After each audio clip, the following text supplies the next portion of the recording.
Baik, selamat malam, selamat datang teman-teman sekalian. Selamat bergabung kembali di dalam pertemuan rutin setiap hari Selasa malam. Dan kita akan segera memulai program kita malam ini, walaupun kita belum terlalu banyak dalam ruang Zoom. Supaya kita nanti tetap menghemat waktu kita, maka mari kita menyiapkan diri untuk memulai acara kita malam ini. Dalam nama Bapa dan Putra dan Roh Kudus. Amin. Firman-Mu pelita bagi kakiku ya Tuhan dan terang bagi jalanku, sebab Engkaulah jalan, kebenaran dan hidup. Kami bersyukur kepadamu karena Engkau memberi kami contoh bagaimana kami harus beriman dalam diri bapa leluhur kami, Abraham. Ia mengalami hidup sesuai dengan kehendak-Mu, mengalami banyak tantangan untuk memelihara imannya, namun kesetiaannya membawa dia kepada muara terakhir, yakni pemenuhan janji-Mu, yang membawa sukacita bukan semata-mata bagi dirinya dan keluarganya, tetapi juga bagi kami segenap kaum beriman. Malam ini kami hendak mendalami kisah bapa leluhur kami Abraham yang menjadi contoh iman bagi kami. Maka berkatilah kami semua, berkatilah juga teknologi yang kami manfaatkan agar selalu lancar dan menolong kami untuk membedah firman-Mu yang menjadi tanda harapan bagi kami. Semoga pertemuan kami ini menjadi pertemuan penuh makna yang memberi kami kekuatan untuk hidup sesuai dengan rahmat kasih. Jadikanlah hidup kami pujian bagi nama-Mu, kini dan sepanjang masa. Amin. Baik teman-teman sekalian, kita sampai pada tema ke-10 Kitab Kejadian. Dan malam ini kita akan membahas Kitab Kejadian bab 17 ayat 18. Walaupun bab yang dianjurkan itu ada dua, yakni 17, 18, tapi pembahasan kita malam ini sepenuhnya terfokus pada bab 17. Mengapa demikian? Karena sesungguhnya bab 18 itu hanya pengulangan dan menjadi semacam satu tanda saja bahwa janji-janji yang diungkapkan di dalam bab 17 itu sepenuhnya terwujud atau diulangi dan ditegaskan kembali oleh Tuhan yang menampakkan diri kepada Abraham dengan wujud dan cara yang berbeda.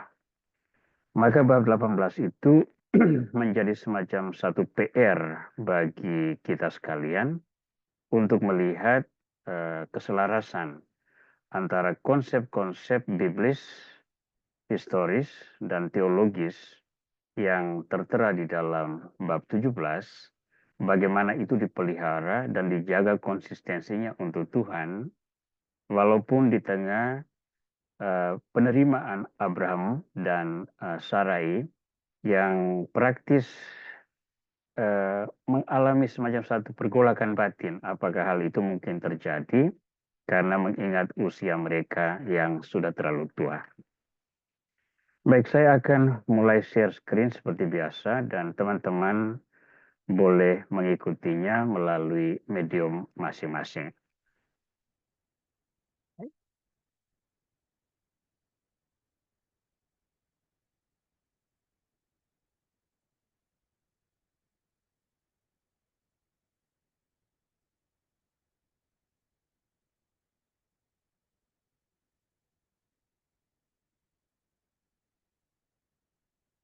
Baik, saya harap semua bisa melihat apa yang saya share di screen sekarang.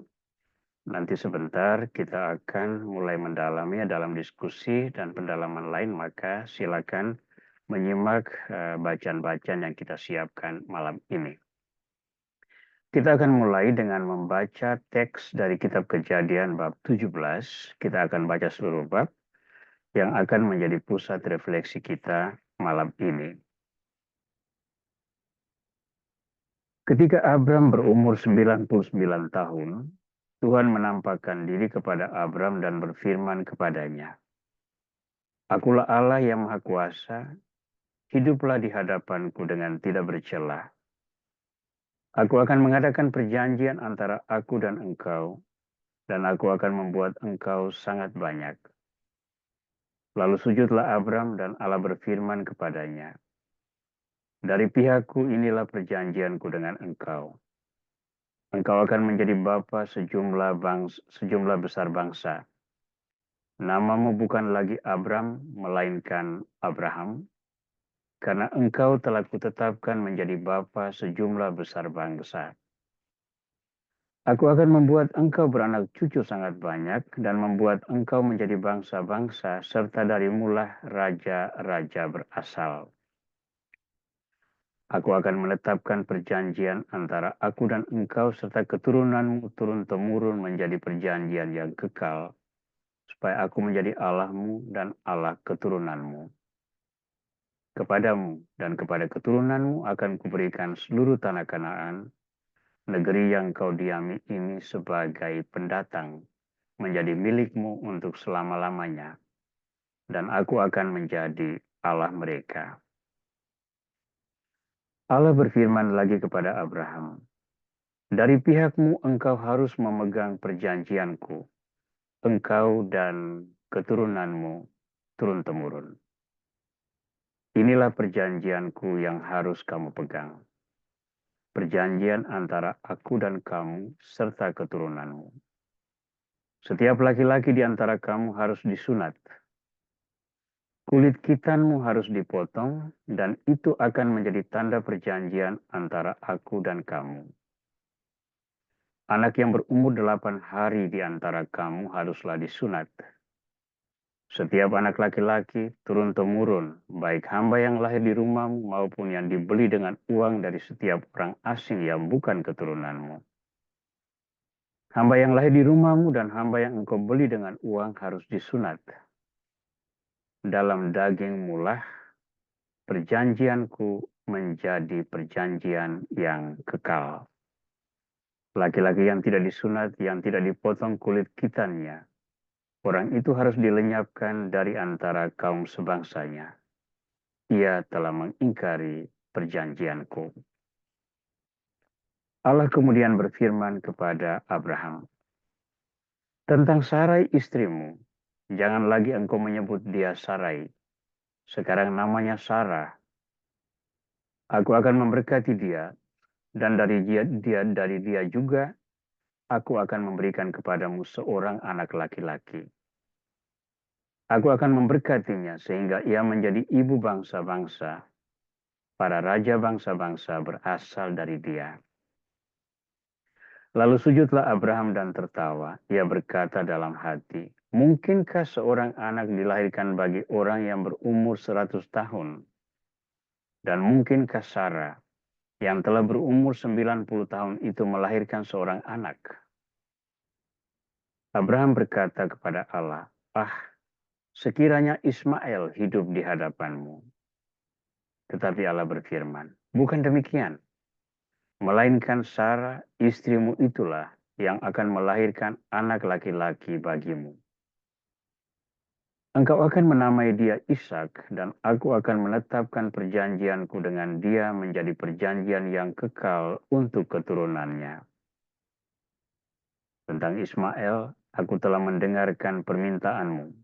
Aku memberkatinya, membuatnya beranak cucu, dan sangat banyak. Baginya dilahirkan 12 raja, dan aku akan membuatnya menjadi bangsa yang besar. Namun perjanjianku akan kutetapkan dengan Ishak yang akan dilahirkan Sarah bagimu tahun depan pada waktu seperti ini. Setelah selesai berfirman kepada Abraham, Allah naik dan meninggalkan Abraham. Abraham kemudian mengumpulkan Ismail, anaknya, dan semua hambanya yang lahir di rumahnya, serta semua hamba yang dibelinya dengan uang, yakni setiap laki-laki dan seisi rumahnya. Lalu ia memotong kulit khitan mereka pada hari itu juga, seperti yang telah difirmankan Allah kepadanya. Abraham berumur 99 tahun ketika kulit khitannya dipotong. Ismail anaknya berumur 13 tahun ketika kulit khitannya dipotong. Pada hari yang sama, Abraham dan Ismail anaknya disunat. Semua laki-laki seisi rumah Abraham, baik hamba yang lahir di rumahnya maupun yang dibeli dengan uang dari orang asing, disunat bersama-sama dengan dia. Baik, kita membaca teks ini, sedangkan bab 18, nanti itu menjadi PR bagi Anda sekalian untuk melihat kelanjutan kisah ini, yang merupakan penegasan lebih lanjut dari dialog antara Tuhan dan Abraham yang terjadi atau dipaparkan di dalam bab 17. Baik, untuk pembahasan kita malam ini, kita akan mengikuti skema demikian. Bagian pertama, kita akan berbicara tentang perjanjian Allah dan Abraham. Ya, ada 4 poin di situ. Abraham menjadi bapa sejumlah besar bangsa. Abraham memiliki banyak keturunan. Kanaan menjadi tanah milik keturunan Abraham. Dan Tuhan akan menjadi Allah Abraham dan keturunannya.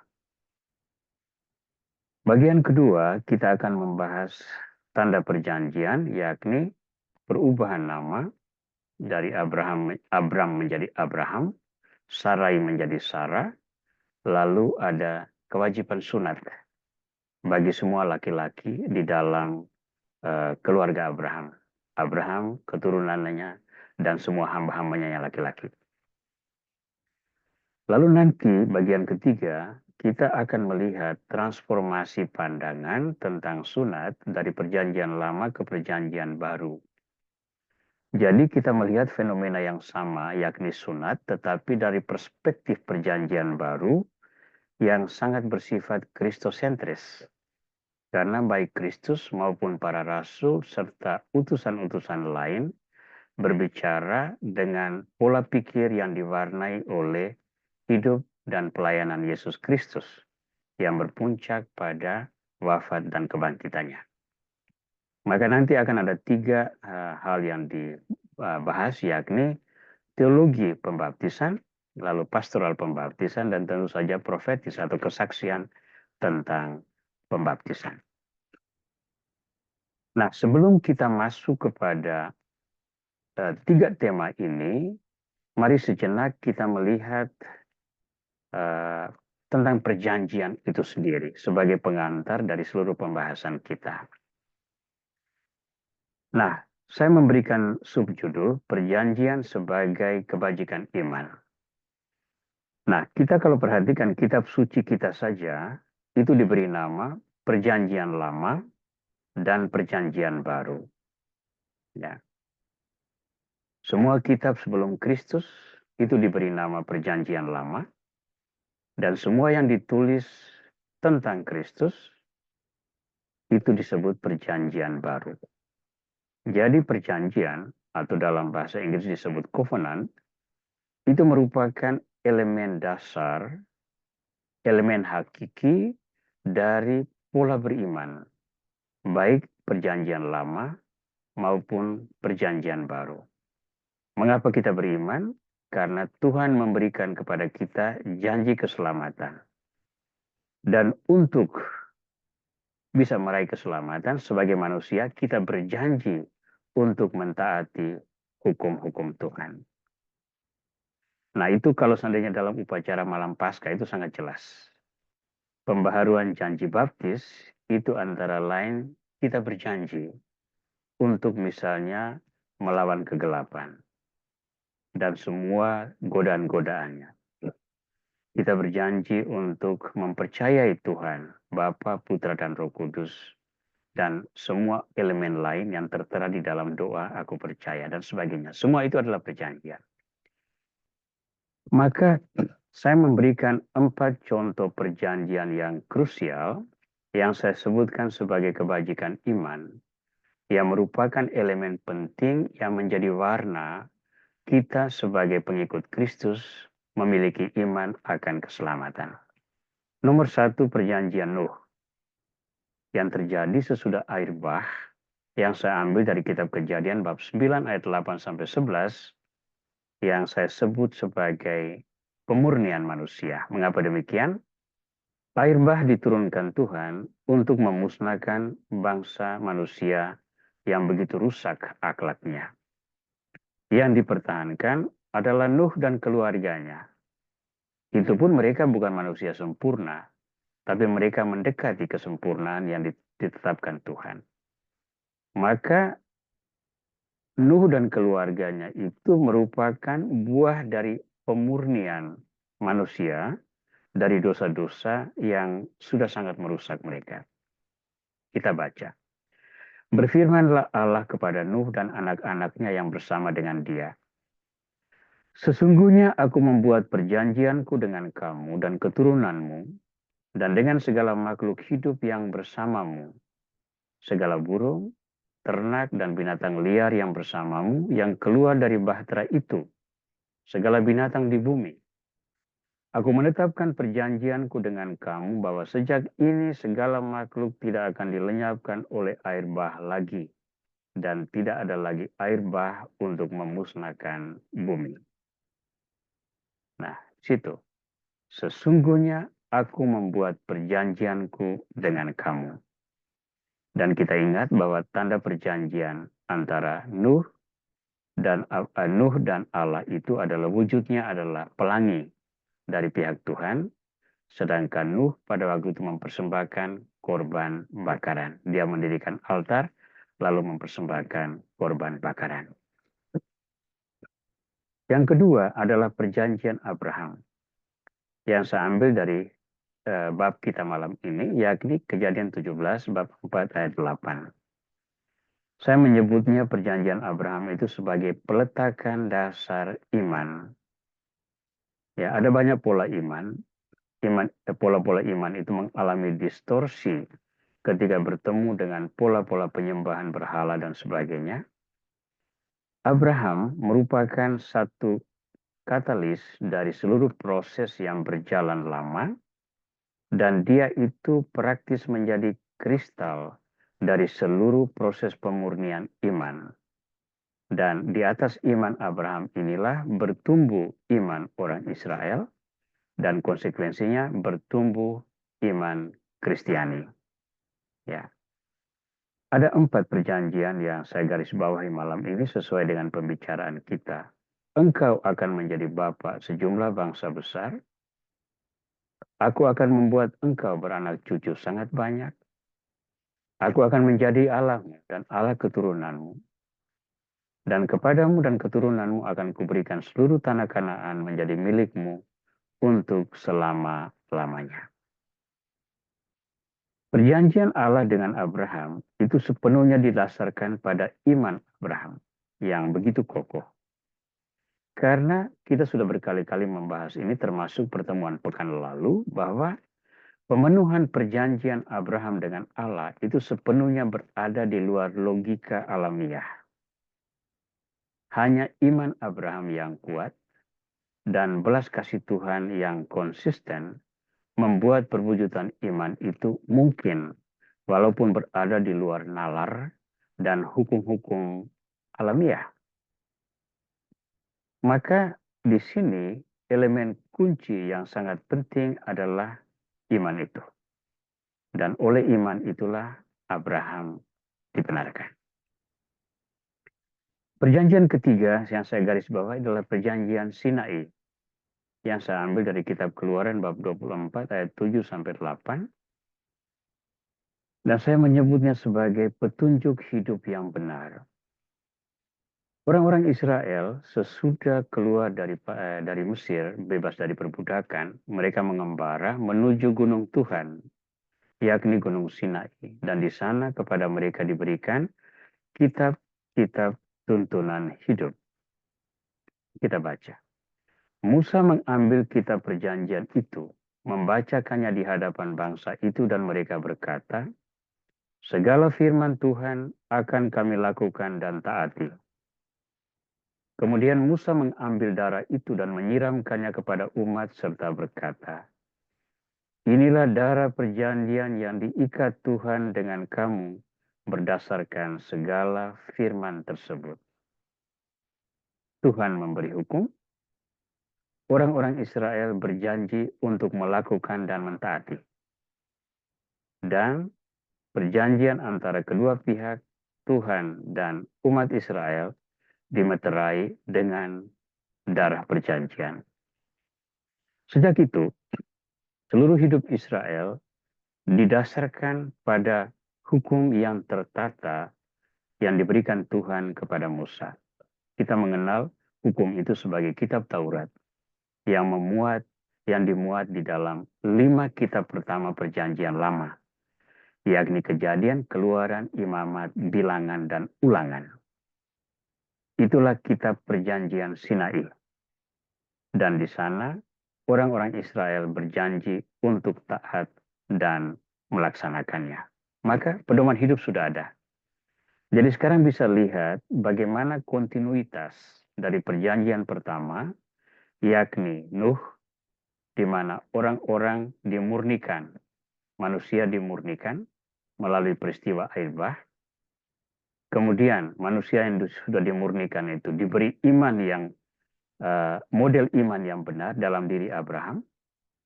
Dan iman yang benar ini harus dipelihara dalam hidup moral sesuai hukum yang diberikan Tuhan.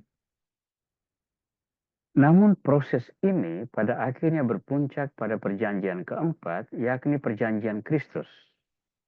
Yang saya ambil dari Matius bab 26 ayat 27 sampai 29, yang saya sebut sebagai meterai keselamatan.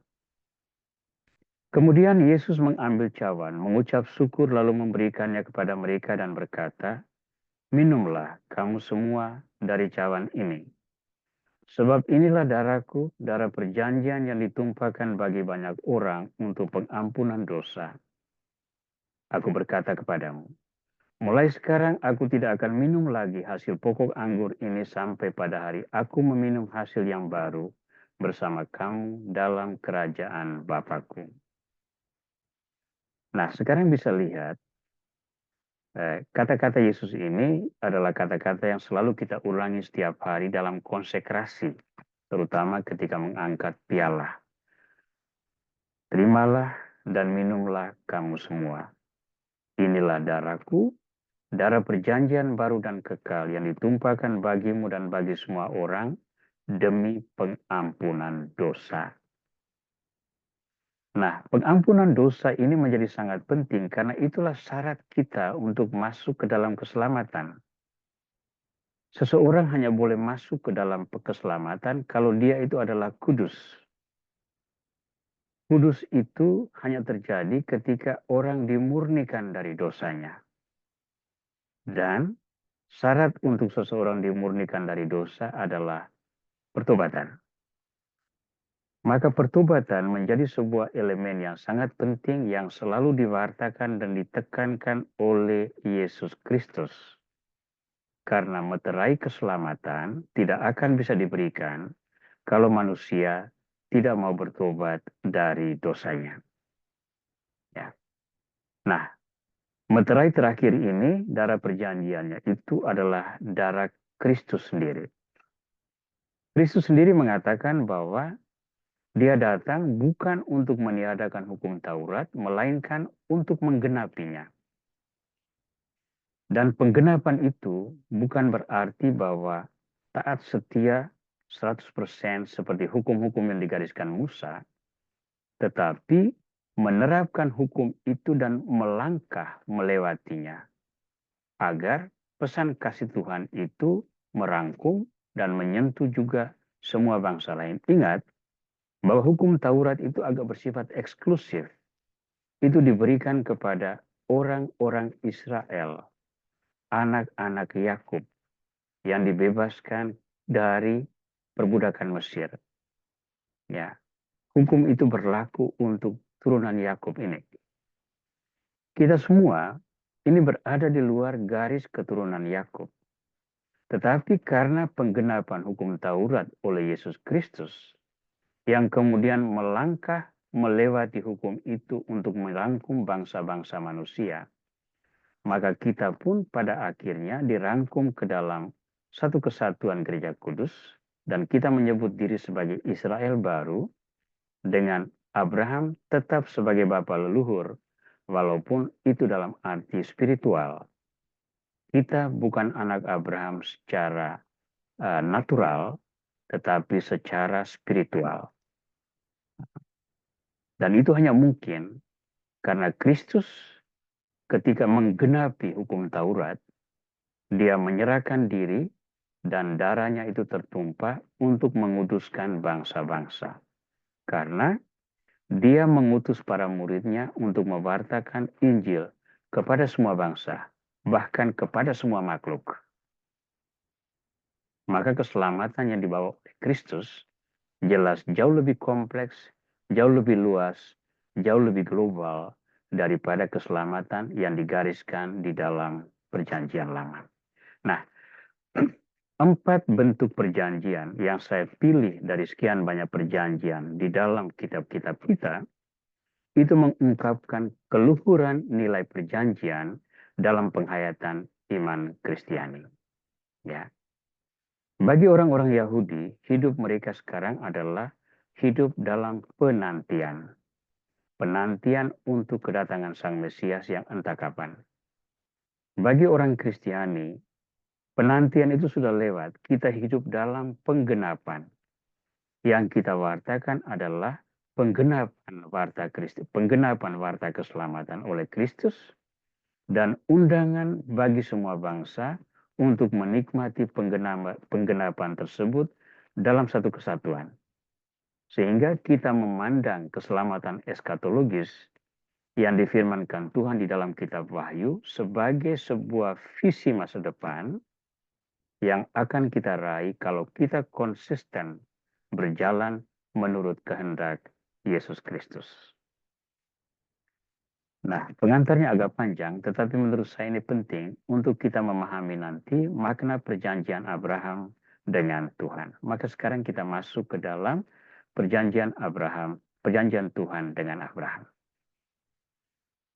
Nah, isi perjanjian Allah dengan Abraham itu saya sarikan dalam 4 poin.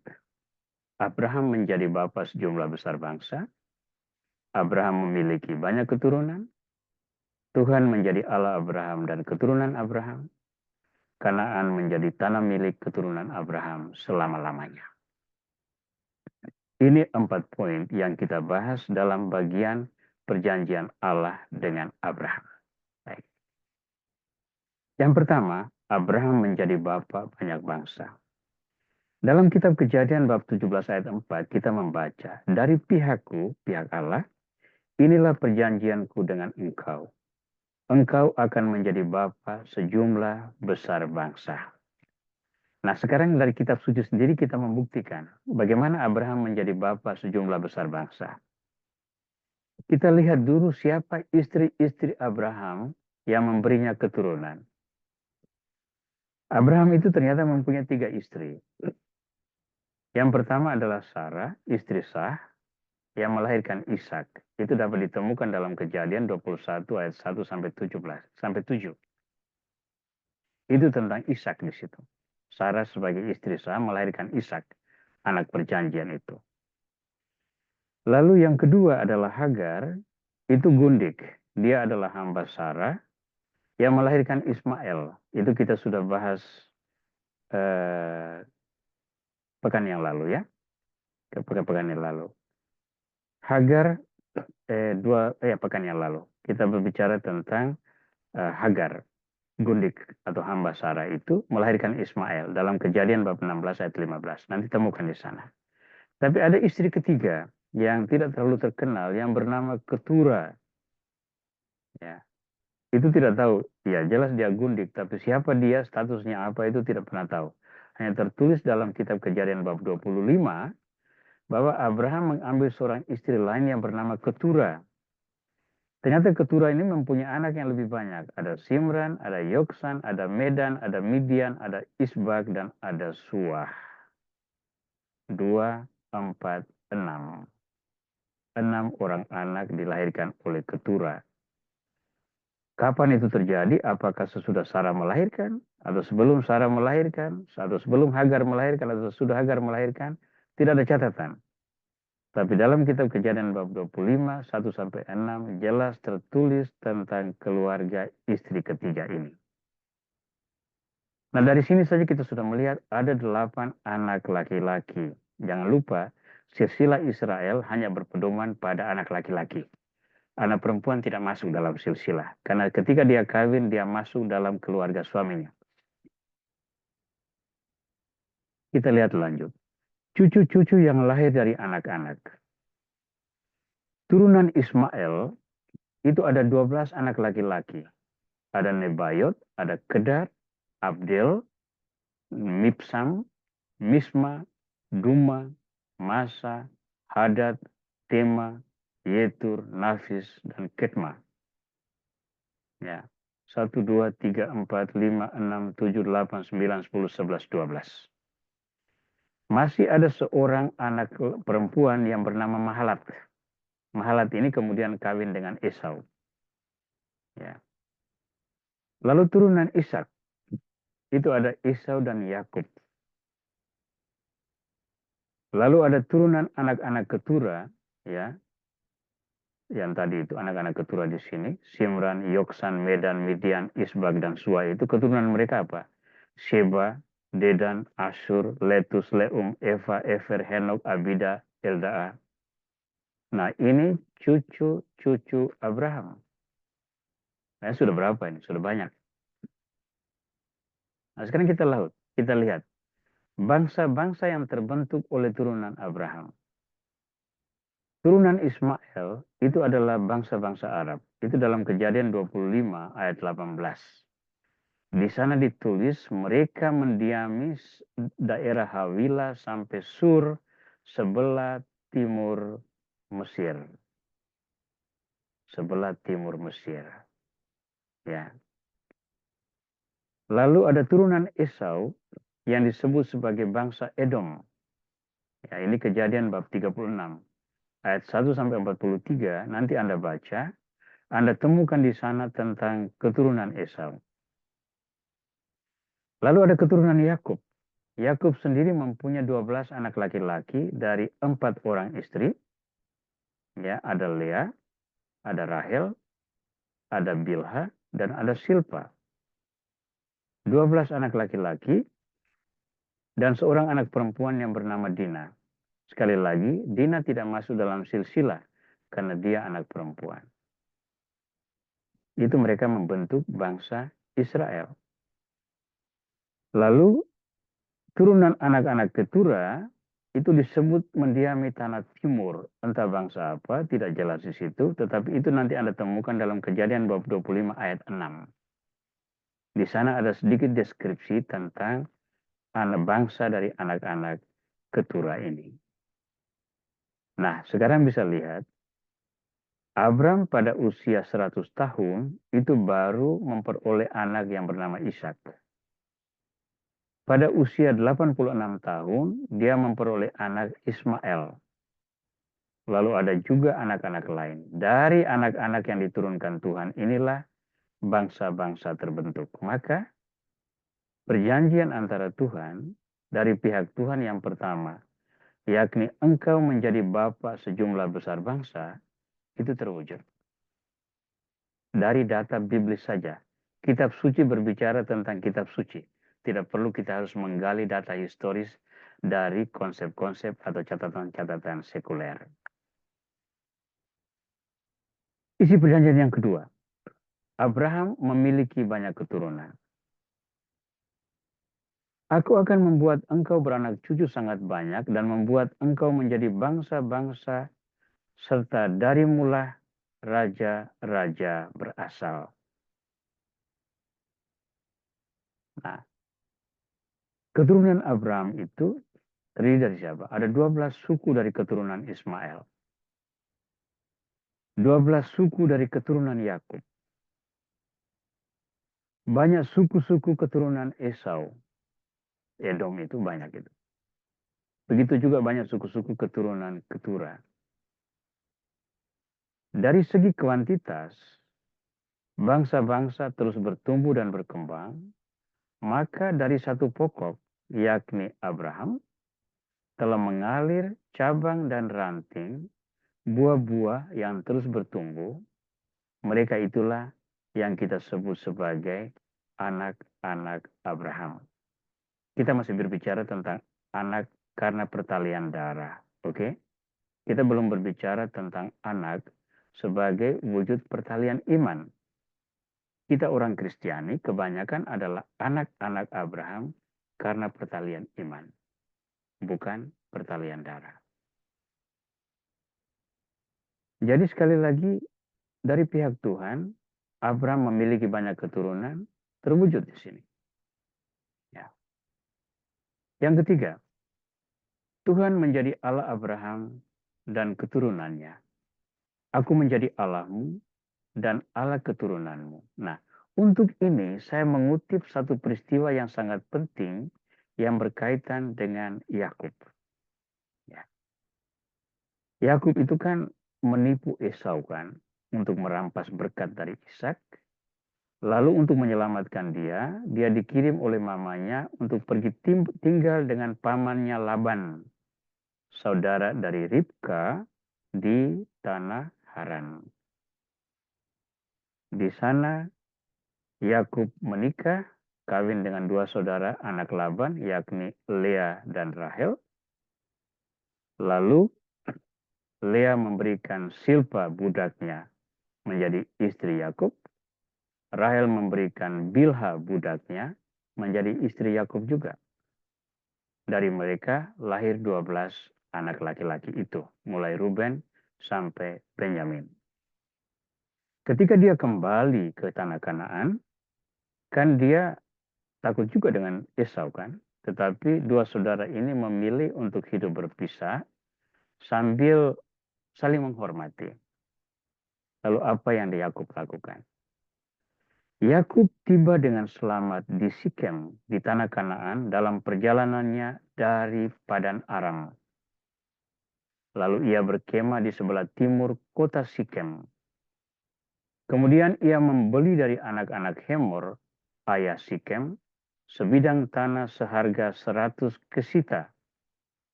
Di situ ia memasang kemahnya. Ia mendirikan mesbah di situ dan menamainya El adalah Allah Israel. Nah, El adalah Allah Israel. Itu ditegaskan oleh Yakub, turunan Abraham. Allah menjadi Allah Abraham tidak diragukan. Abraham berdialog dengan Allah setiap ada kesempatan. Tapi keturunan Allah menyebut El adalah Allah Israel adalah sebuah pengakuan sekaligus pemenuhan dari pihak manusia bahwa Allah Abraham adalah Allah keturunan Abraham. Nah, maka perjanjian yang ketiga, yakni Allah menjadi Allah Abraham dan keturunannya terwujud di sini.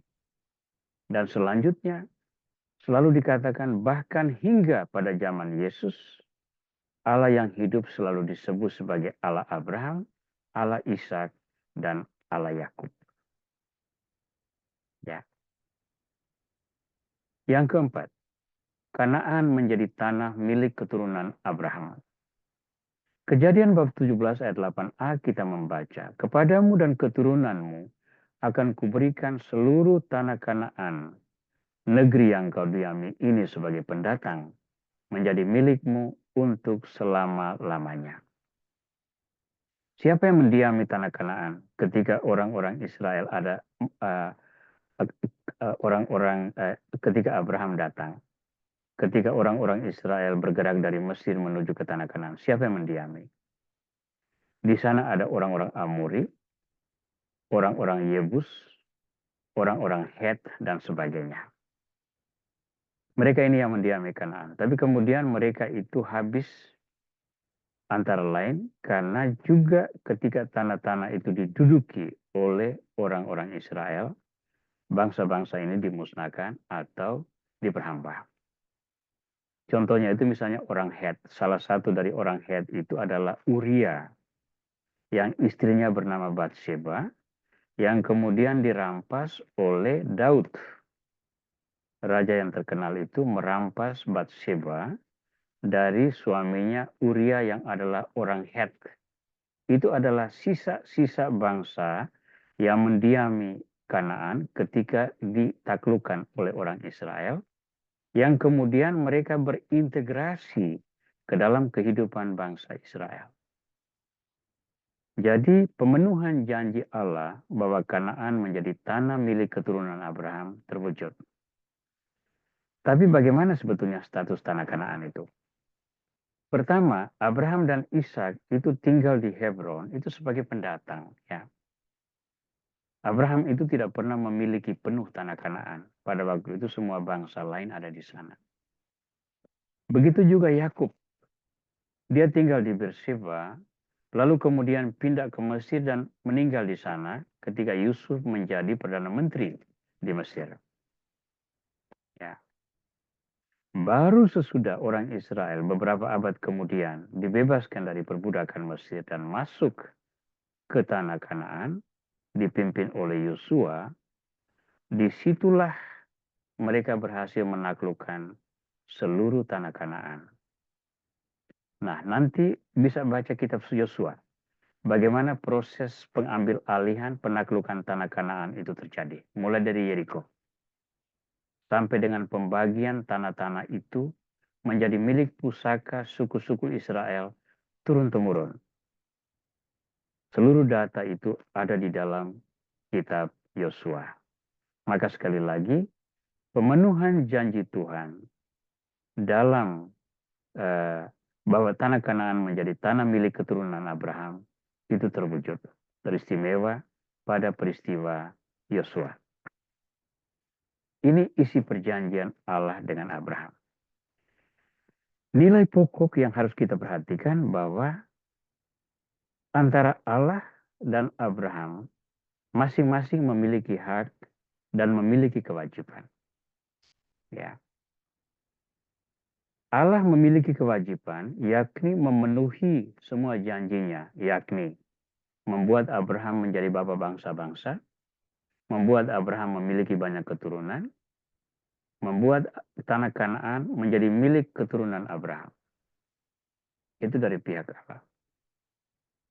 Dari pihak Abraham, kewajibannya adalah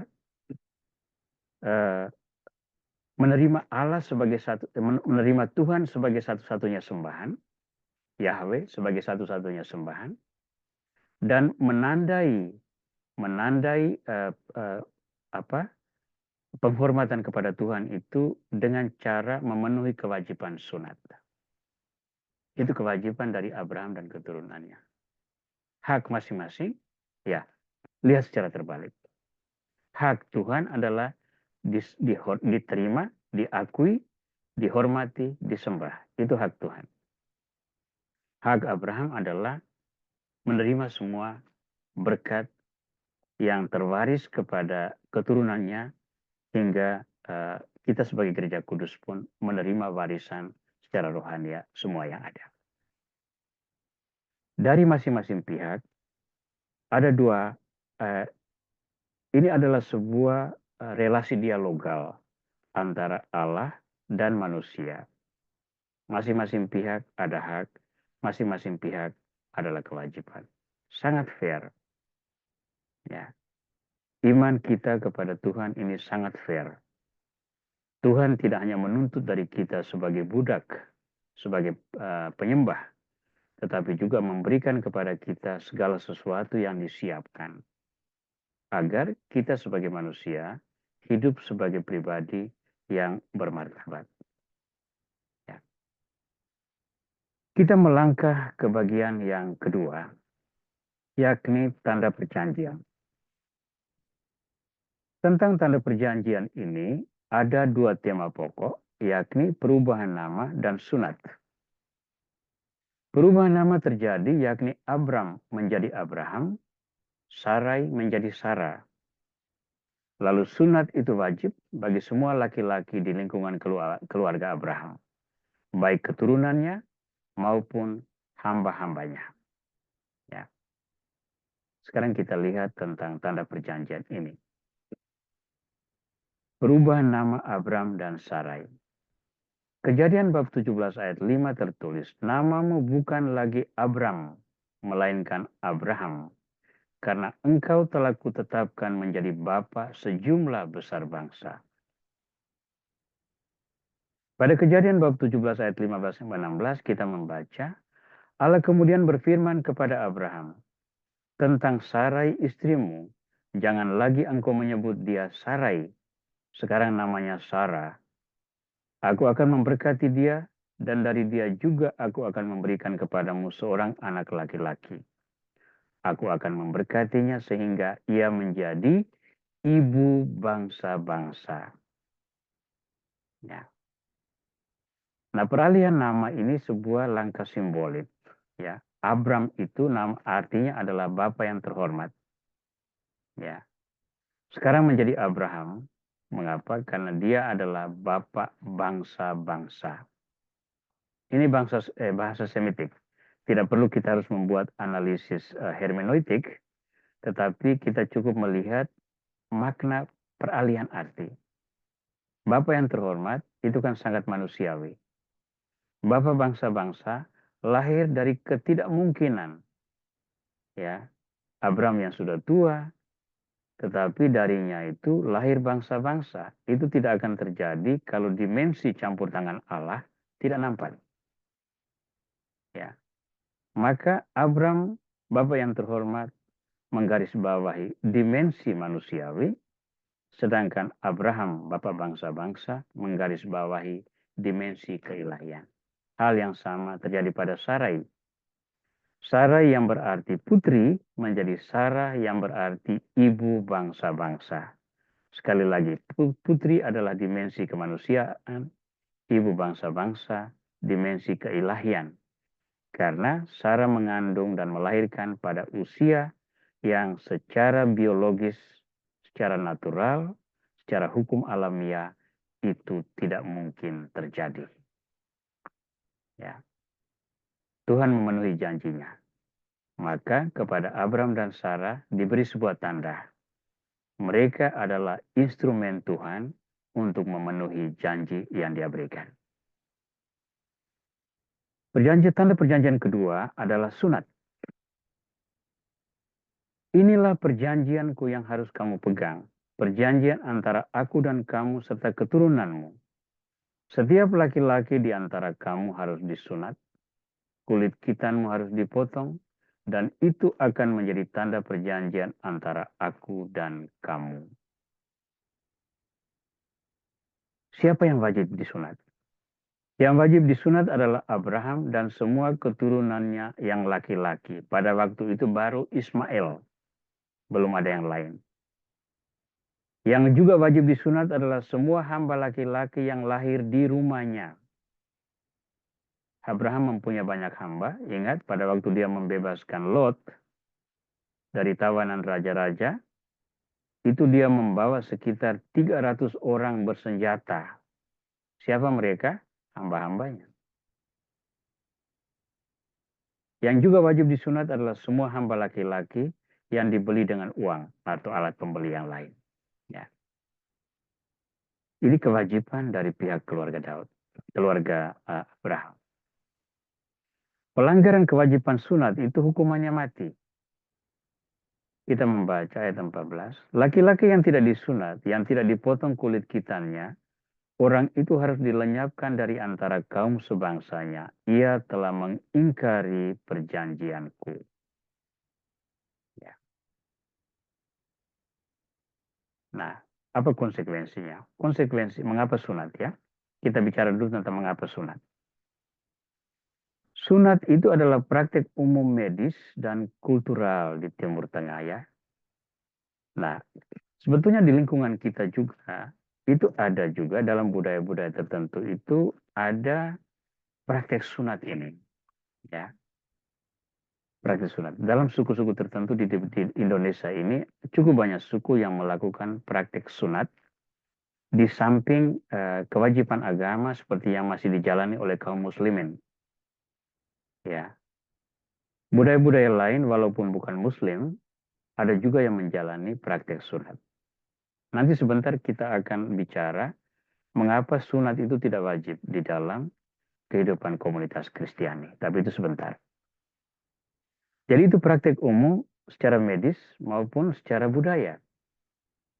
Ya, saya sangka sekarang tidak perlu kita harus mendalami makna-makna budaya daripada sunat itu. Sementara secara medis itu juga sangat dianjurkan kalau sangat diperlukan untuk memelihara kesehatan. Itu banyak dilakukan di lingkungan kita. Sunat menjadi tanda penyerahan kepada Allah, ungkapan ketaatan manusia pada perjanjian yang telah dibuat oleh Bapa leluhur. Perjanjian itu dibuat antara Abraham dan Allah, antara dua pihak ini saja. Tapi konsekuensinya ditanggung oleh semua keturunan Abraham, baik secara biologis maupun secara rohaniah.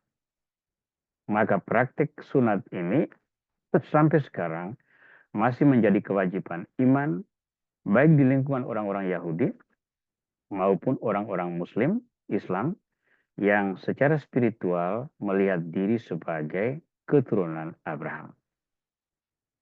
Ya. Orang Kristiani tidak wajib sunat dan tidak ada kewajiban sunat karena ada proses yang terjadi ketika Kristus menjalankan karya pelayanannya. Sebentar akan kita lihat itu. Nah, konsekuensi dari sunat adalah ini. Tidak ada pernikahan dengan orang yang tidak bersunat. Nah, dalam Kejadian bab 34 ayat 14 itu kita menemukan ada satu peristiwa ketika Dina, anak perempuan Yakub, itu diperkosa oleh Sikem. Nah, kemudian Sikem ini ingin mengawini Dina ini, tetapi anak-anak Yakub datang dan berkata bahwa kami tidak akan mengizinkan saudari kami kawin dengan orang yang tidak bersunat. Lalu orang-orang dari keluarga Sikem ini semua bersunat supaya perkawinan itu terjadi. Tetapi itu muslihat ternyata ketika mereka lagi menderita karena sakit disunat tadi itu, anak-anak Abraham, anak-anak Yakub, yakni Simeon dan Levi masuk dan menghabisi mereka semua, dibunuh semua. Tidak ada pernikahan dengan orang tidak bersunat, ya. Bukan hanya tidak menikah, ternyata juga tidak boleh ada pergaulan dengan orang yang tidak bersunat. Itu tertulis dalam Kisah bab 10 ayat 23 atau bab 11 ayat 3. Itu ketika Petrus bertemu dengan Cornelius, perwira Romawi yang tinggal di Kaisarea. Ketika Petrus datang pada 10 ayat 28, dia katakan bahwa kamu tahu bahwa ada larangan serius. Larangan serius orang-orang Yahudi untuk masuk dan bergaul dengan orang-orang yang tidak bersunat. Tetapi Petrus datang atas perintah dari Yesus. Ya. Dan ketika dia kembali dari Kaisarea di Yerusalem, bab 11 ayat 3, itu dia diserang oleh orang-orang jemaat di Yerusalem. Bahwa dia masuk, bergaul, makan minum, tinggal di rumah orang yang tidak bersunat. Lalu di sanalah ada kisah Petrus mempertanggungjawabkan pembaptisan Cornelius. Nanti mohon dibaca Kisah Para Rasul bab 10 dan 11. Ya. Bagus sekali itu. Lihat bagaimana benang merahnya dari satu kitab ke kitab yang lain. Itu konsekuensi sunatnya. Jadi sekarang kita lihat bahwa sunat itu ternyata memiliki dimensi rohani dalam makna memiliki makna iman dalam sejarah keselamatan. Karena sunat ini menjadi tanda perjanjian. Ingat, lihat itu ayat 11 bab 17. Kulit khitanmu harus dipotong dan itu akan menjadi tanda perjanjian antara aku dan kamu. Tanda perjanjian.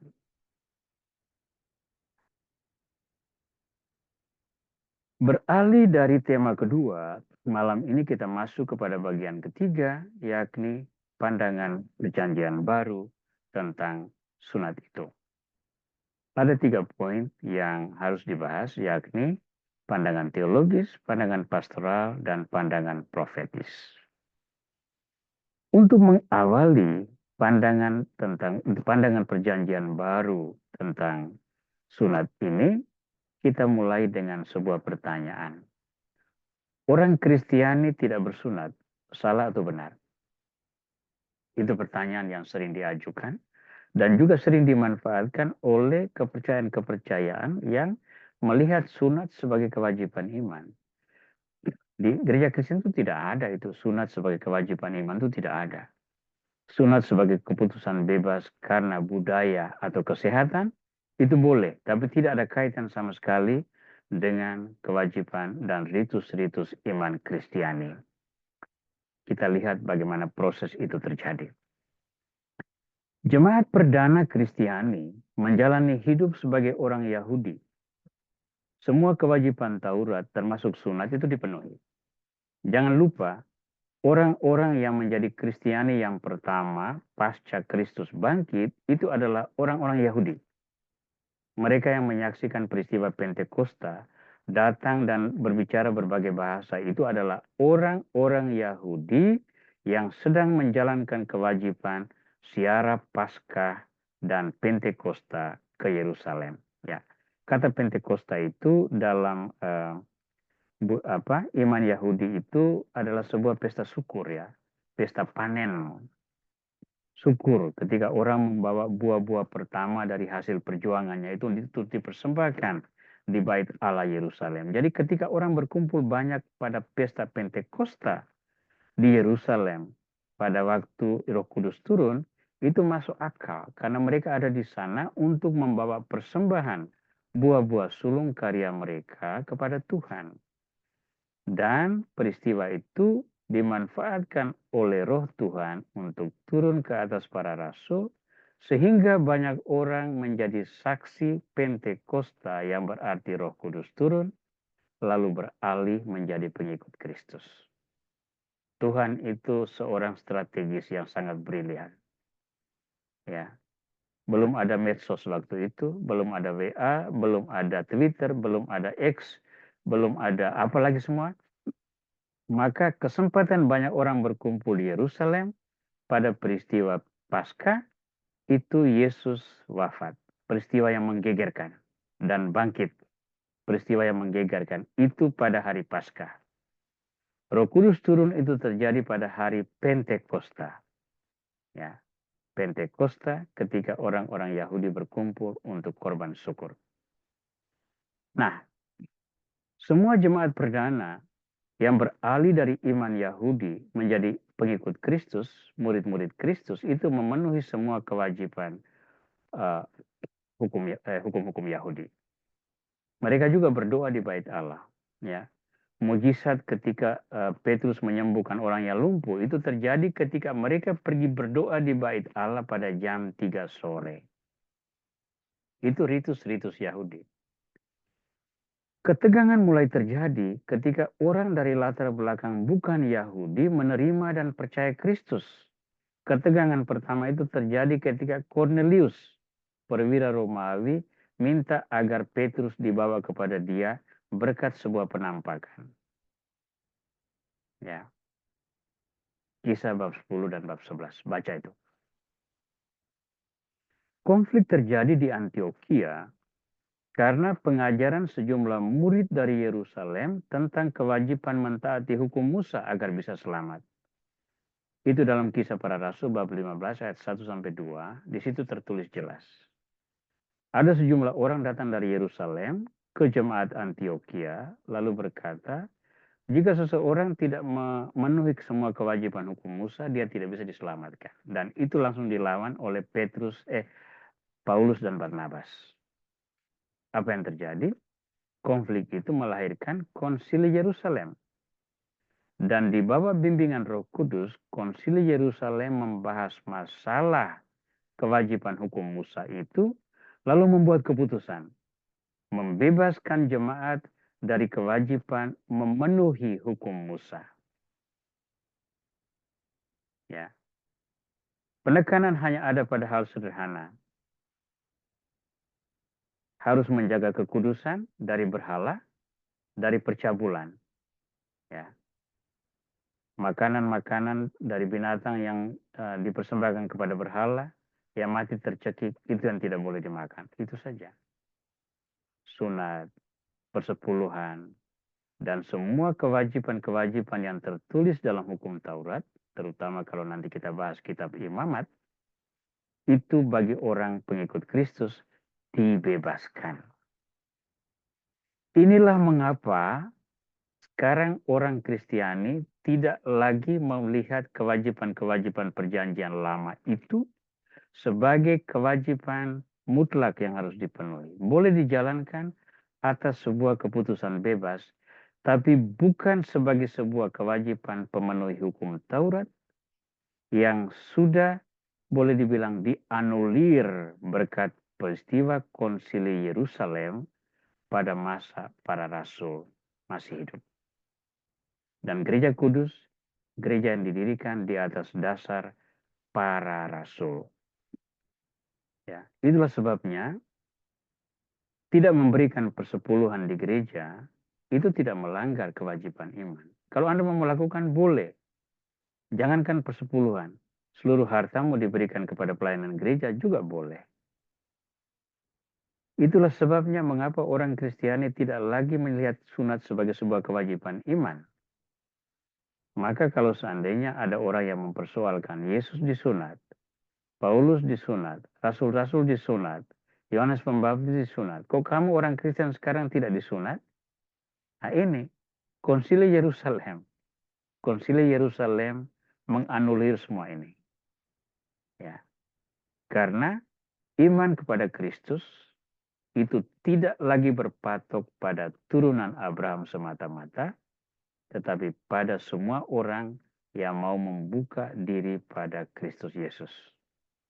Dan Kristus inilah yang mengutus Roh Kudus untuk menginspirasi para rasul agar mereka bisa menjalankan kewajiban pewartaan kerajaan Allah. Dan di bawah bimbingan Roh Kudus inilah para rasul dalam Konsili Yerusalem membuat keputusan yang memberi kita efek besar bagi kehidupan gereja Kristus sepanjang masa hingga hari ini. Jadi, kalau orang Kristen tidak bersunat, salah atau benar? Itu benar. Karena itu selaras dengan perkembangan iman Kristiani sejak gereja ini dilahirkan.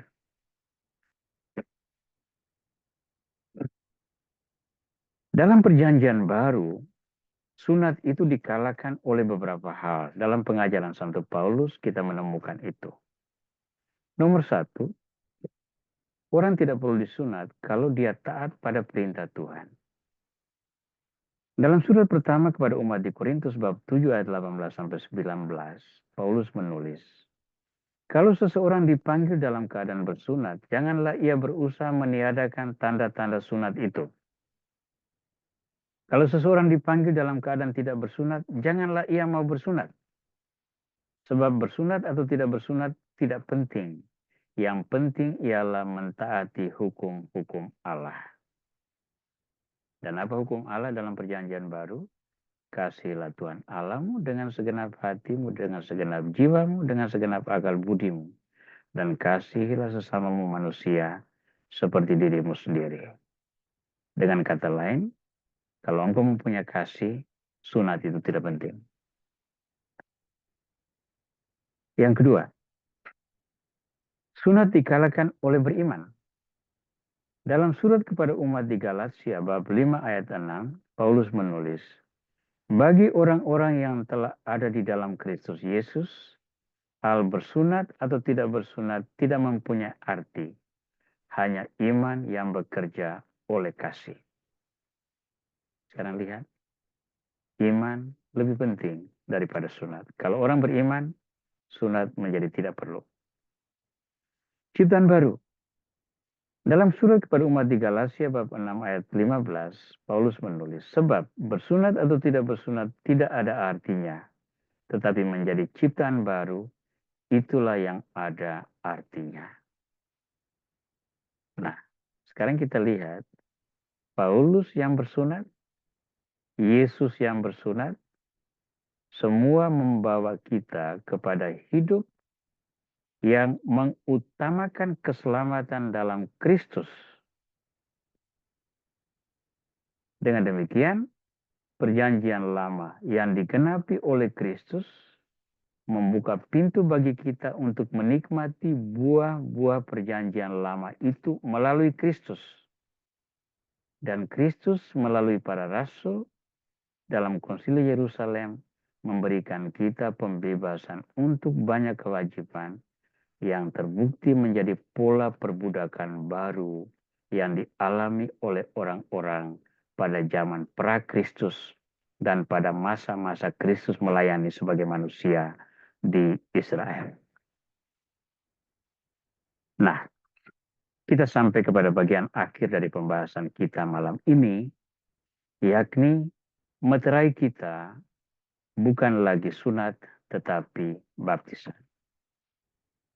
Ketika Abraham membuat perjanjian dengan Tuhan, tandanya adalah pembaharuan nama, perubahan nama, dan pembaptisan. Perubahan nama dan sunat.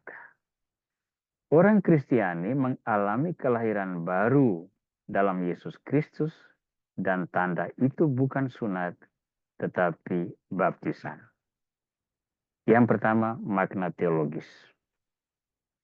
Yesus tidak meniadakan hukum Taurat tetapi menggenapinya, dan penggenap meterai kekudusan itu adalah air dan roh. Dalam dialog dengan Nikodemus, tertulis dalam Injil Yohanes bab 3, saya kutip ayat 5-nya. Jika seseorang tidak dilahirkan dari air dan roh, ia tidak akan masuk ke dalam kerajaan Allah. Yesus loh yang mengatakan, seseorang untuk bisa masuk ke dalam kerajaan Allah itu, dia harus dilahirkan dari air dan roh. Lalu Nikodemus kan berkata, bagaimana itu mungkin? Nah, Yesus berkata apa? Engkau ini pengajar Israel dan engkau tidak mengerti. Apa artinya dilahirkan dari air dan roh? Lalu Yesus menjelaskan semua itu. Nah, gereja menanggapinya apa? Dilahirkan dari air itu rupanya adalah baptisan. Dan dilahirkan dari roh itu adalah pencurahan Roh Kudus. Ya. Semua ini ada di dalam gereja. Ya. Yang kedua, makna pastoral. Secara pastoral, meterai yang diterima umat beriman ada di dalam sakramen baptis dan krisma. Ketika orang-orang dicurahi dengan air dan Roh Kudus. Pemberian nama baptis dan nama krisma menjadi simbol kelahiran baru tersebut. Ya. Materi dalam baptisan adalah air. Formanya adalah aku membaptis engkau dalam nama Bapa, Anak, dan Roh Kudus. Materi dalam sakramen krisma adalah minyak krisma. Formanya adalah terimalah Roh Kudus. Ya, terimalah Roh Kudus. Itu formanya. Ada rumusan yang biasa disebutkan oleh uskup. Saya tidak bisa hafal sekarang. Nah, oleh baptisan dan oleh pencurahan Roh Kudus itu, seseorang menjadi manusia baru. Dia menjadi ciptaan baru. Galatia 6 ayat 15 mengatakan apa? Bersunat atau tidak bersunat tidak ada artinya. Tetapi menjadi ciptaan baru, itulah yang ada artinya. Nah, maka kita memakai nama baptis ya. Atau pada waktu krisma kita juga memberi nama krisma. Ya. Semua itu adalah tanda kita menjadi manusia baru. Manusia baru ini terjadi karena meterai yang datang dari Kristus. Dan sunat tidak lagi menjadi penting karena keselamatan sepenuhnya sudah ada di dalam tangan Kristus. Yang terakhir adalah makna profetis.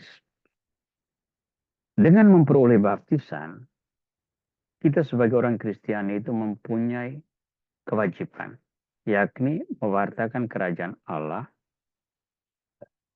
Kita bersaksi tentang kerajaan Allah, dan gereja merumuskan lima cara yang kita sebut sebagai panca tugas gereja. Ada kerikma, yakni karya pewartaan. Ada koinonia, yakni membentuk persekutuan umat Allah. Ada diakonia, yakni pelayanan kesejahteraan. Kesejahteraan duniawi ini, makan, kesehatan, pendidikan, itu semua itu ada di dalam diakonia. Lalu ada liturgia, yakni perayaan. Ada martiria, yakni penyaksian. Kita lihat secara singkat masing-masing poin. Kerikmah, pewartaan. Semua kita mengajar tentang Kristus. Katekese untuk baptisan baru. Saya sering diundang untuk memberikan seminar-seminar tentang iman. Berbicara tentang pelayanan lintas gereja. Semua itu adalah karya pewartaan. Yang kedua adalah koinonia. Tuhan memberikan kita tanggung jawab untuk hidup dalam persekutuan umat. Ya, bukan hidup sendiri. Dia mengutus rasul-rasul pun pergi berdua-dua. Ya. Lalu dia menekankan persaudaraan dalam pengampunan. Jika saudaramu bersalah, ampunilah dia. Jika dia masih tetap tekun pada kesalahannya, bawa satu orang saksi. Ya. Jika dia tetap menolak, bawa ke dia dalam persekutuan jemaat. Itu prosesnya. Membawa orang berdosa kembali ke persekutuan umat. Nah, wujud kita misalnya di Keuskupan Pangkal Pinang itu yang kita sebut sebagai KBJ. Membentuk persekutuan atas dasar iman. Itu wujud koinonia. Diakonia, pelayanan, ini sangat penting. Karena iman itu bertumbuh dalam lingkungan hidup yang juga memperhatikan pentingnya penghargaan terhadap martabat manusia. Maka melayani kesejahteraan manusia itu juga sangat penting. Maka gereja tidak boleh diam, tetapi terlibat langsung dalam kehidupan sosial. Gereja kita memiliki reputasi yang baik dalam bidang pendidikan, kesehatan, jejaring pelayanan sosial. Ya, itu semua itu adalah wujud-wujud pelayanan kesejahteraan manusia. Itu diakonia. Dan ini berlaku untuk siapa saja. Jadi misalnya kalau kita membawa bantuan bencana untuk orang-orang yang tidak seiman dengan kita dan dilawan karena mereka menganggap kita melakukan kristenisasi, saya selalu memakai alasan ini. Diakonia adalah bagian penting dari penghayatan iman. Melayani orang karena dia manusia ciptaan Allah, dia adalah gambaran Allah yang martabatnya harus dipelihara.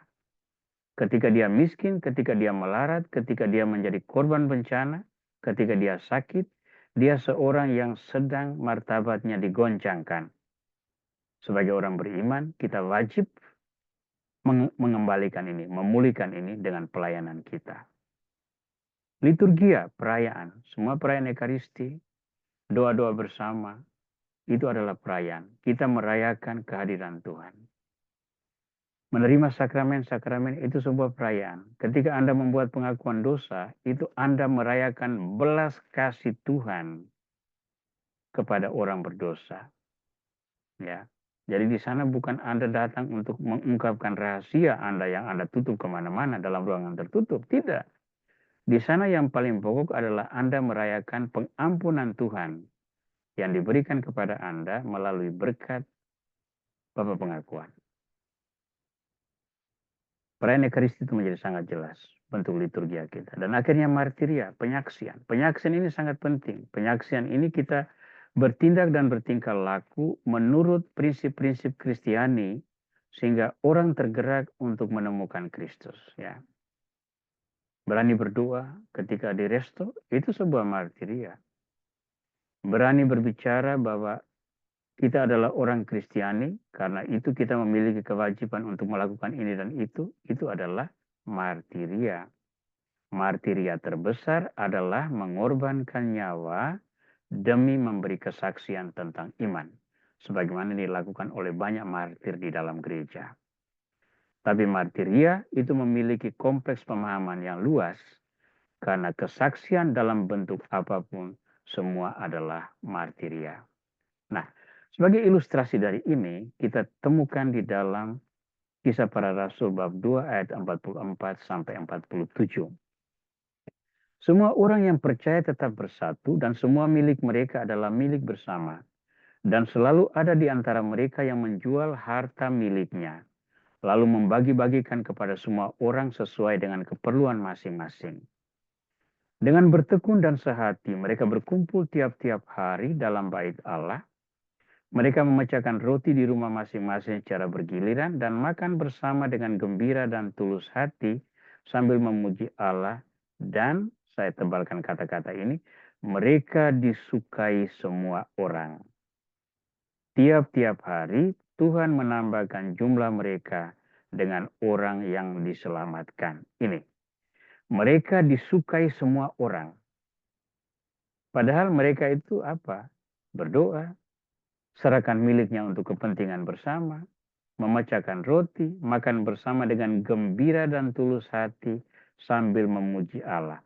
Pola hidup mereka itu disukai semua orang, lalu orang tergerak untuk bergabung.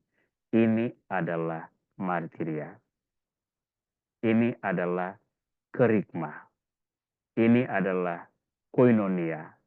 Ini adalah diakonia. Ini adalah liturgia. Semua unsur ada di sini. Semua itu mungkin dia berakar dari mana? Berakar dari meterai iman kita, yakni baptisan. Maka kita boleh mengatakan bahwa pembaptisan itu adalah wujud sunat Kristiani. Kewajiban kita untuk memelihara perjanjian kita dengan Tuhan yang dirintis oleh Kristus terjadi melalui pembaptisan. Dan pembaptisan itu kita dicurahkan dengan air yang akan dilengkapi dengan roh dalam sakramen Krisma.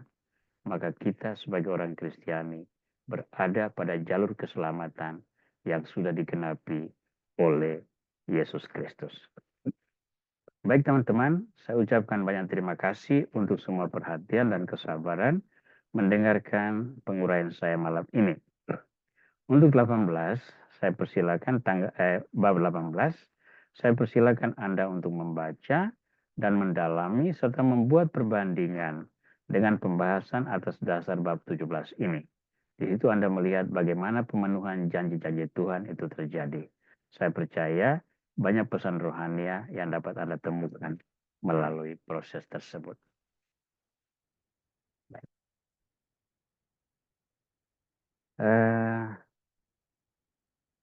Kita membuka kesempatan untuk sharing atau bertanya, berdialog. Seperti biasa, dua forum yakni kolom chat maupun pertanyaan secara langsung. Siapa yang mempunyai pertanyaan, silakan menghidupkan mikrofon untuk mulai mengajukan pertanyaan. Sementara saya temukan apakah ada yang mengirimkan pertanyaan melalui WA. Ya. Pak Bias, saya lihat sudah hidupkan mikrofon. Silakan. Ya Romo, malam. Ya. Ya Romo, mau bertanya yang ayat tentang akhirnya Ismail hidup di hadapanmu. Dan Ismail memang hidup. Itu satu maksudnya, atau hidup hanya asal hidup aja, atau hidup karena apa, nggak hidup karena berkat. Lalu yang 18 kebetulan juga sudah saya baca. Abraham ini sekali lagi Romo, sensitif sekali ketika orang itu hanya memandang kota Sodom dan Gomora. Dia sudah maksudnya ketiga orang tersebut, dan dia bisa dalam tanda kutip nawar sama Tuhan sampai sampai lima orang saja untuk hidup itu. Maksudnya untuk 5 orang selamat, 5 orang benar, maka kota itu diampuni Romo. Ya, itu aja sih Romo pertanyaan. Oke. Baik. Jadi tentang itu Ismail, andai kata Ismail bisa hidup di hadapanmu. Ini karena Tuhan berbicara dengan Abraham tentang anak perjanjian. Jangan lupa ya, konteksnya adalah anak perjanjian. Kita kali lalu sudah membahas Ismail yang lahir sebagai anak keputusan manusiawi. Anak yang lahir dari keputusan Sarai yang merasa diri tidak bisa menjadi instrumen pemenuhan janji Tuhan secara alamiah, tidak mungkin. Maka dia lihat, seperti yang saya jelaskan, lihat ada peluang budaya, yakni seorang istri boleh menyerahkan hambanya kepada suaminya agar dikawini, lalu anak yang dilahirkan hamba itu dianggap sebagai anak istri. Tapi kan kita baca bahwa Hagar kemudian menjadi arogan gitu.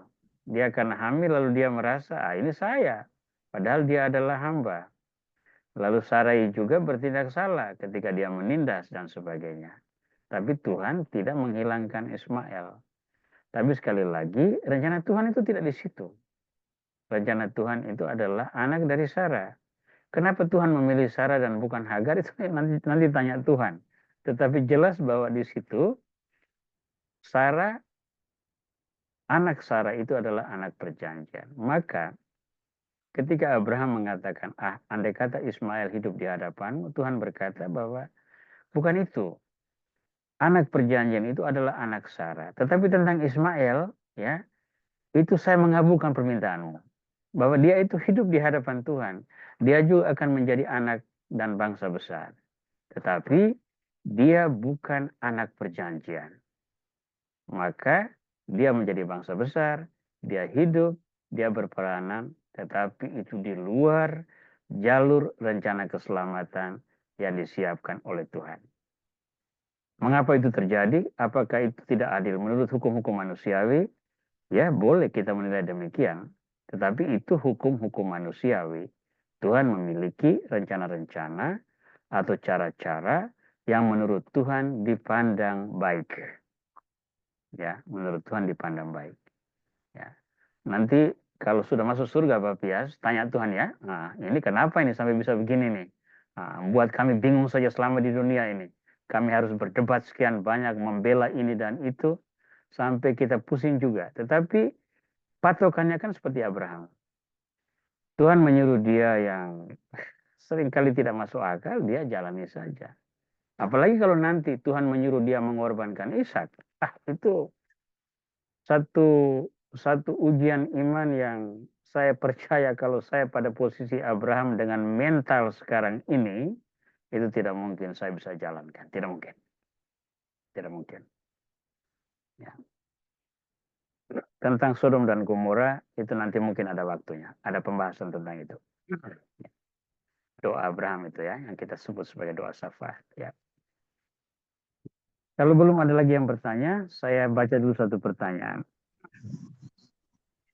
Mengapa Tuhan akan melenyapkan laki-laki yang tidak disunat? Apakah karena mengingkari perjanjian Allah dengan Abraham? Itu dalam kitab Kejadian 17 ayat 14 tadi itu ya. Konsekuensi dari tidak mentaati hukum Taurat adalah orang itu dilenyapkan dari tengah bangsanya. Entah itu dibunuh atau entah dibuang. Yang penting dia harus lenyap dari bangsa itu. Jangan lupa konteksnya adalah perjanjian yang diikat antara Allah dengan Abraham adalah perjanjian antara Tuhan dengan Abraham dan keturunannya. Ya. Karena keturunan Abraham itu juga akan menjadi keturunan perjanjian. Nanti itu akan ada perjanjian antara Allah dengan Ishak, kemudian ada perjanjian antara Allah dengan Yakub, kemudian ada perjanjian lagi antara Allah dengan Musa, ada perjanjian lagi antara Allah dengan Daud, ada perjanjian lagi antara Allah dengan utusan-utusan lain. Semua itu terjadi hingga akhirnya puncak itu adalah perjanjian baru, yakni Yesus Kristus. Ya. Nah, karena itu Tuhan mau melenyapkan orang-orang yang tidak taat hukum sunat. Itu adalah sebuah simbolisasi atau pesan yang menyiratkan pentingnya setia pada perjanjian dengan Tuhan. Karena kesetiaan pada perjanjian dengan Tuhan itu menyiratkan kewajiban iman. Hanya orang yang percaya pada Tuhan yang mau terima perjanjian seperti itu. Dan iman itu adalah elemen esensial bagi keselamatan. Ya. ingat surat-surat tadi itu, surat Paulus kepada umat di Galatia tadi itu, bagi orang yang sudah ada di dalam Yesus Kristus, ya, sunat atau tidak sunat itu tidak penting, tetapi beriman kepada Tuhan itulah yang penting. Nah, mentaati hukum-hukum Tuhan dalam perkara iman itu adalah cara kita melegitimasi pemeliharaan relasi perjanjian kita dengan Tuhan yang memberi kita ruang gerak untuk meraih keselamatan. Jadi orang-orang yang disingkirkan dari tengah bangsa itu, entah itu dihabisi, dibunuh barangkali, atau mungkin diusir, ya, yang jelas bahwa dia harus keluar dari bangsa itu, maka mereka orang-orang ini adalah orang-orang yang tidak taat pada perjanjian antara Tuhan dengan Abraham. Karena perjanjian diikat Abraham berlaku juga bagi keturunannya. Pola iman itu yang kita terima hingga hari ini. Sehingga iman Abraham itu polanya menjadi iman kita. Tetapi wujud perjanjiannya bukan wujud Abraham, tetapi wujud Yesus Kristus. Karena Kristus adalah pemenuh perjanjian baru. Ya, oke. Begitu aja pertanyaannya Ibu Veronica yang dikirim melalui WA. Baik. Mungkin ada lagi yang lain yang mau bertanya, saya persilakan. Pak Horas. Saya ada ini. Pak ini dulu, Pak Adi Eli dulu ya. Lalu Oke. kemudian Pak Horas ya. Silakan Pak Adi. Baik, Mo. Selamat malam, Mo. Selamat malam. Saya mau tanya ini di bab 18 ini, Abraham, Tuhan menampakkan diri kepada Abraham dekat pohon terbantin, Di Mamre. ya, di Mamre. Ya. Lalu di ayat 2-nya itu, ia melayangkan pandangannya dan melihat 3 orang berdiri tidak jauh darinya. Pertanyaan saya di sini, apakah penampakan Tuhan ini yang 3 orang ini ada kaitannya dengan Allah Tritunggal? Banyak teologi menghubungkannya dengan cara itu. Tapi ini adalah wujud-wujud penampakan Tuhan, ya. Wujud-wujud penampakan Tuhan dalam perjanjian lama ini adalah tiga orang yang mendatangi Abraham pada peristiwa di Mamre, ya. Nah, 3 orang ini, apakah mereka adalah Allah Bapa, Allah Putra, dan Roh Kudus? Kitab suci tidak mengatakan demikian. Tetapi bahwa Tuhan menampakkan diri dengan cara-cara yang berbeda, yang membahasakan adanya persona-persona yang berbeda di sini. Ya, yang dialami oleh Abraham itu kan jelas-jelas 3 orang. Ia melayangkan pandangannya dan melihat 3 orang berdiri tidak jauh darinya. Melihat mereka, ia berlari dari pintu kemahnya menyongsong mereka lalu sujud sampai ke tanah. Di mata Abraham, pengalaman Abraham ada 3 persona. Ya. Dalam dialog-dialog selanjutnya, tetap 3 persona ini. Lalu kemudian orang-orang ini berangkat ke Sodom dan Gomora. Ya. Sodom dan Gomora, apa yang terjadi? Mereka pergi untuk melenyapkan kejahatan yang ada di Sodom dan di Gomora. Jadi itu antara pribadi Allah atau pribadi malaikat. Yang jelas yang datang kepada Abraham adalah pribadi ilahi, bukan manusiawi. Ya, bukan manusiawi.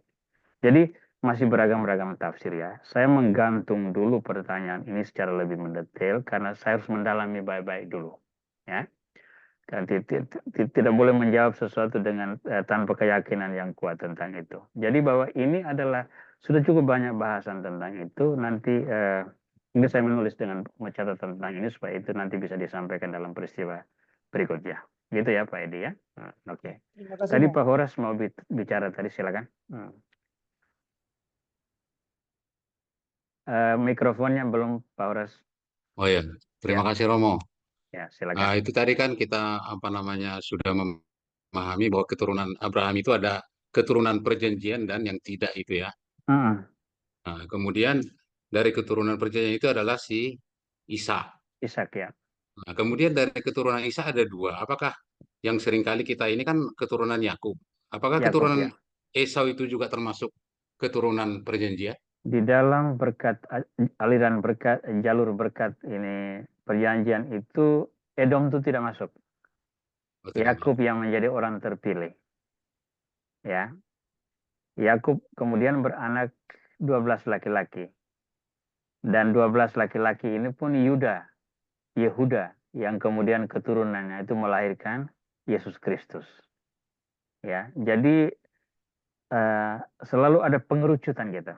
Eliminasi ya, Romo. Ya, jadi ini seperti apa Indonesian Idol atau apa yang lain-lain bagus tapi engkau bukan di sini, engkau ada di sini ya. Jadi kalau membaca silsilah Yesus menurut Injil Matius bab 1 ya, itu kelihatan itu bagaimana jalur keturunan itu mulai Abraham itu ya. Abraham memperanakan Ishak, Ishak memperanakan Yakub, Yakub memperanakan Yehuda dan saudara-saudaranya dan seterusnya itu. Jadi tokoh-tokoh utama yang menjadi kepala satu bagian dari keturunan itu dia menjadi benang merah dari Abraham sampai kepada Yesus ya. Nah, jadi tidak segala macam orang masuk dalam situ. Selalu ada orang-orang terpilih. The best among the best ya. Orang-orang terpilih dari sekian banyak orang pilihan ya. Kalau kita lihat misalnya Yehuda itu kan dia bukan orang yang sempurna sekali untuk bisa melahirkan anak yang akan meneruskan keturunan sampai pada penebus itu. Siapa ibu anak itu? Itu adalah Tamar. Tamar itu adalah ternyata menantunya sendiri yang menyamar menjadi pelacur untuk bisa mendapat keturunan dari Yehuda yang adalah mertuanya sendiri. Sekarang coba lihat itu. Bagaimana keselamatan hingga Yesus Kristus itu masuk melalui jalur, termasuk jalur manusia-manusia berdosa. Ya. Dalam silsilah Yesus itu kan disebutkan 4 nama perempuan ya. Ada Tamar, ada Rahab, perempuan Yeriko, pelacur yang menyelamatkan orang-orang dari mata-mata dari Israel itu. Lalu ada Ruth, perempuan dari suku Moab itu. Lalu ada Batseba. Batseba itu adalah istri Uria yang dirampas oleh Daud. Jadi dalam daftar silsilah Yesus ada diselipkan nama 4 perempuan yang masuk ke dalam satu situasi dari latar belakang yang tidak elok. Nah, tetapi kita melihat Tuhan tetap konsisten dengan rencananya ini. Ketika ada yang tidak elok, selalu ada proses pemurnian. Nah, pemurnian itu dalam sejarah keselamatan kita definisikan sebagai tobat dan pengampunan. Itu adalah proses pemurnian. Karena itu, di dalam gereja, nilai tobat dan nilai pengampunan itu sangat esensial, sangat penting. Kita tidak boleh melihat gereja sebagai himpunan orang-orang yang sempurna, tetapi himpunan orang berdosa yang mau dimurnikan. Karena itu pelayanan kita dengan seharusnya itu merangkum dan memberi peluang bagi gerakan pertobatan dan pengampunan ini. Ya. Karena itu memandang diri sempurna, mengeritik orang yang berdosa itu bukan hakikat gereja. Jangan lupa itu. Tapi itu yang sering terjadi. Sering terjadi. Kita melihat, itu untuk apa itu? Jadi asisten imam misalnya, lalu ketahuan bahwa dia pernah membuat satu kejahatan amoral misalnya, lalu orang bilang, tidak boleh dia. Loh dia kan sudah berdosa, sudah berubah. Iya, tapi kami tidak mau. Nanti dia kelihatannya jelek. Nah, kelihatannya jelek ini menjadi alasan yang paling pokok ketimbang tobat dan pengampunan yang jelas-jelas merupakan jalan rahmat yang sangat ditekankan dan dihargai oleh Tuhan sendiri. Saya kira begitu ya, Pak Horas. Iya, Romo. Terima kasih, Romo. Baik. Mungkin ada lagi yang mau bertanya? Pak Sudarsono, saya lihat mikrofonnya sudah hidup, silakan. Ya, Oke Romo, saya mau menanyakan juga tentang tadi yang dibahas tentang Esau itu ya. Ya, Esau itu akhirnya melahirkan bangsa-bangsa, bangsa Edom itu ya. Edom. Edom. Edom, M di Ya. belakang ya. Iya, Edom. Kalau tidak salah tangkap saya, bahwa Esau ini kan kawin dengan wanita keturunan Ismail ya, Romo ya. Ya, Mahalat namanya. Nah, keturunan Ismail itu kan bukan keturunan yang menurut perjanjian ya. Ya.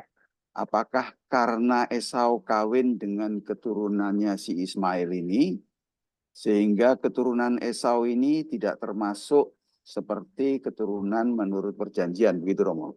Tidak ada kaitan dengan itu, Pak. Tidak ada kaitannya ya? Tidak ada kaitan. Karena penentuan masuk dalam keturunan perjanjian atau tidak itu adalah keputusan ilahi, keputusan Tuhan. Keputusan Tuhan.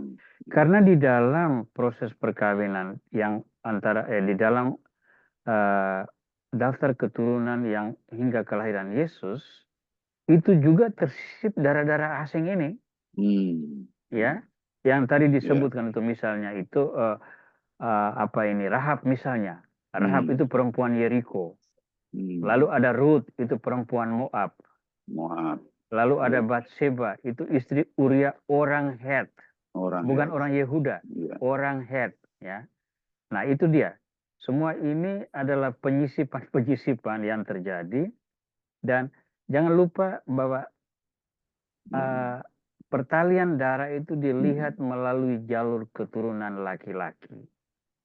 Bukan melalui jalur keturunan perempuan. Jadi Esau itu kan sebelumnya kan kawin dengan perempuan-perempuan Kanaan. Ya.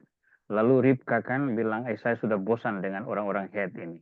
Kalau mereka terusnya saya mati ini. Lalu Esau kemudian tahu bahwa, lalu Ribka kan akhirnya menyuruh Yakub lari ke Haran untuk hidup dengan Laban. Dan disuruh bilang, kamu kawinlah dengan anak dari ini, dari apa itu, pamanmu itu, keturunan dari sana. Lalu Esau sadar bahwa perkawinannya itu tidak disukai. Lalu dia pergi ke Ismail untuk mengambil anak Ismail yang bernama Mahalat. Itu menjadi istrinya. Nah, Ismail ini kan anak Abraham. Jadi secara darah itu ada pertalian dengan Esau yang adalah cucu Abraham. Ya. Jadi jangan lupa Abraham itu waktu meninggal itu dikuburkan oleh Ismail dan Ishak. Waktu Ishak meninggal itu dikuburkan oleh Esau dan Yakub. Ya. Jadi ada perselisihan historik, tetapi di dalam penghayatan hidup iman dan sosial kemudian ada rekonsiliasi di sana. Terutama dalam pelayanan terhadap tokoh-tokoh sentral yang berperanan besar di dalam sejarah keselamatan ini. Ya. Terima kasih Romo. Oke, terima kasih. Baik. Oh, Pak Pias masih lagi. Oke, ini yang terakhir ya Pak Pias ya. Silakan. Ini nyambung sama Pak Sudarsono tadi. Ya. Kalau nggak salah ingat itu Esau baru pulang berburu dan capek sekali minta tolong dibuatkan bubur sama Yakub. Bukan, dia bukan minta tolong, tapi dia lihat Yakub lagi masak sup kacang merah. Ya, jadi hak sulungnya ditukar sama sup, Romo. Nah, ya, hak sulungnya itu ditukar dengan sup itu. Iya, itu sambungannya, Romo. Ya, itu nanti kemudian ada itu. Ya. Pemilihan Yakub dengan Esau itu. Oke. Baik teman-teman, kita tinggal sudah kurang 1/4 jam 9. Kita sudah 1,5 jam lebih. Saya ucapkan banyak terima kasih untuk semua perhatian dan penjelasan. Seperti biasa kita akan menyampaikan informasi lanjut melalui WA grup kita. Sesudah ini saya akan mengirimkan materi pembahasan kita dalam format PDF yang boleh dimanfaatkan teman-teman sekalian untuk keperluan pribadi maupun untuk keperluan katekese atau apa-apa yang menjadi demi kebaikan dan juga demi pengembangan kecintaan kita pada kitab suci yang kita warisi sebagai pedoman hidup dan pengajaran di dalam Gereja Katolik. Terima kasih untuk semua pihak. Mari kita mensyukuri semuanya dan memohon berkat Tuhan dalam doa yang kita panjatkan kehadiratnya. Dalam nama Bapa dan Putra dan Roh Kudus. Amin. Syukur kepadamu ya Tuhan atas kasih karunia-Mu yang memberi kami jalan kehidupan, Yesus Kristus Putra-Mu, sehingga kami melihat pintu keselamatan sebagai tujuan akhir yang hendak kami raih. Berkenanlah mendorong kami untuk terus mencari iman yang benar, sebagaimana yang kami teladani dari leluhur kami, yakni Abraham, yang beriman tanpa syarat, yang beriman dari kesederhanaan, yang dengan setia memelihara imannya, sehingga memberikan buah-buah bagi kami hingga hari ini. Semoga kebersamaan kami menjadi inspirasi, sehingga kami boleh melayani Engkau di masa depan dengan penuh kegembiraan. Dalam nama Kristus kami berdoa, terpujilah Engkau kini dan sepanjang masa. Amin. Tuhan bersamamu Dan bersama roh. Semoga berkat Allah Tritunggal menaungi kita sekalian, Bapa dan Putra dan Roh Kudus. Amin. Amin.